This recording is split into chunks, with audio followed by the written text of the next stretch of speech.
Well, good afternoon and welcome to Real Estate Radio Chattanooga on 102.3 The Talk Monster. I am Richard Smith, your host for Real Estate Radio. I'm so pleased to bring you each Saturday from 3 to 4 local experts on our Chattanooga area housing and home finance market and on issues and events that affect our Chattanooga area.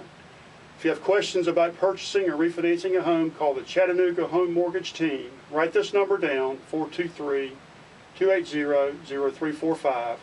That's 280-0345. Today we have Tina Christine, a local home finance expert, as our co-host, and I'm so excited to welcome Home Builder Association of South Tennessee President Barry Payne to the program.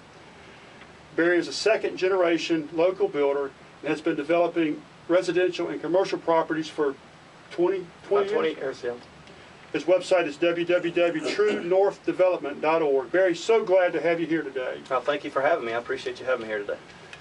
The Home Builders Association, tell me a little bit about what your activities in and what that does for builders and for home buyers. Well, we are primarily a trade group that's interested in promoting the home building industry and the associate members who make up those that help bring houses to the market. You know, the suppliers, realtors are a member. We have a lot of land developers and builders that all comprise our organization.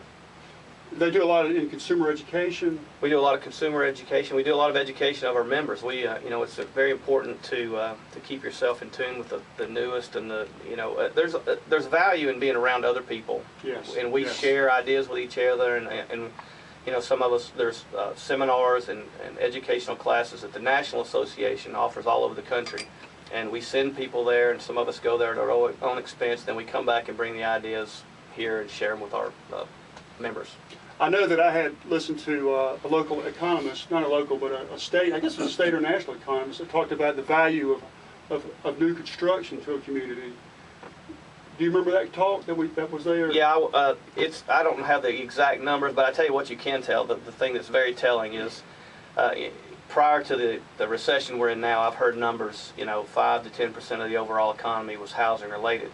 But I think the evidence that it's a larger portion that is the fact that housing being down is really what started this whole recession we're in, and until that comes out of it, I don't think we're really going to get out of it, because it represents such a large piece of the economy when you consider all of the spin-offs and the people who make their living off the people who build houses and buy houses.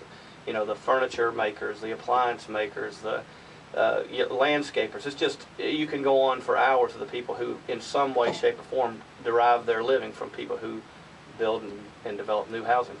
The numbers were very impressive when he talked, the economist.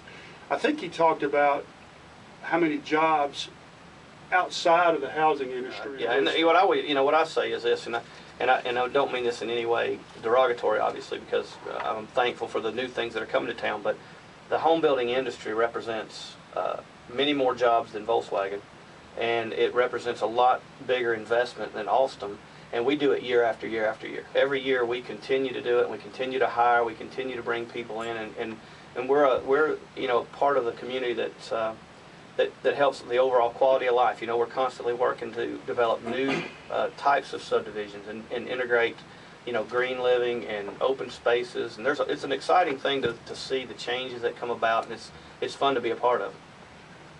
The green living is another part as far as being educated, the home builders. But you also have remodelers in the Home Builders Association. Are they the associate members? No, they are. They're a separate group, but they are in the overall. It's just they're remodeler members. They have a council called the Remodelers Council, and they represent a large portion of our members, particularly now. I mean, it's no secret that when new home sales are down, many times the remodeling industry takes off. You know, a person that says, you know, I just don't feel like spending $350 on a new house, but I do feel like adding a home theater to my house, or, you know, doing an outdoor living area, or updating my master bathroom and kitchen. So there's a lot of remodeling business done, even though the new construction business is down.